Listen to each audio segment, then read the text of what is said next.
Okay, your desire to sound good, I'm sorry to say, is what's making you sound bad. What do I mean by that? Let's break this down a little bit. This is really about mindset when you come to your singing, right? If you've got a mindset of, I have to sound perfect, or I have to sound pretty, or it has to be good enough, I'm sorry to say you're unlikely to get where you want to go with that. And there's a number of reasons for that. The first one is that puts a lot of pressure on us. And so we're already in this kind of like fear state of like, but what if I don't sound good?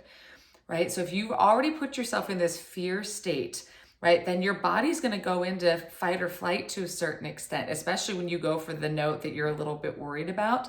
Your whole body's going to lock down and you're going to be more likely to crack, more likely to strain, more likely to just not sound good. So the mindset that you approach your singing with has a physical effect.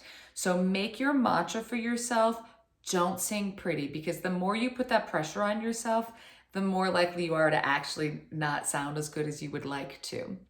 The other piece of this is that in the process of learning, we need to be willing to make some intentionally ugly sounds, and I call those unfinished sounds.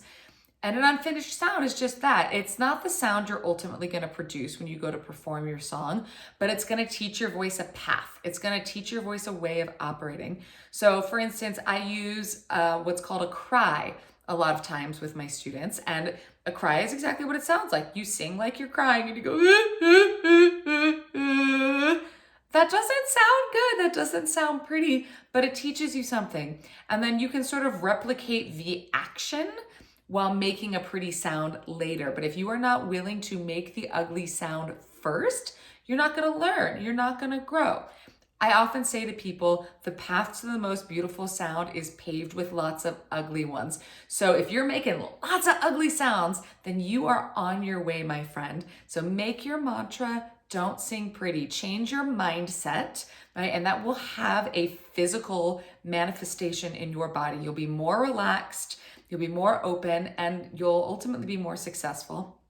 And then secondly, if you're willing to really try on those unfinished sounds, you're gonna teach your body and your brain so much about the mechanics of singing. So don't sing pretty.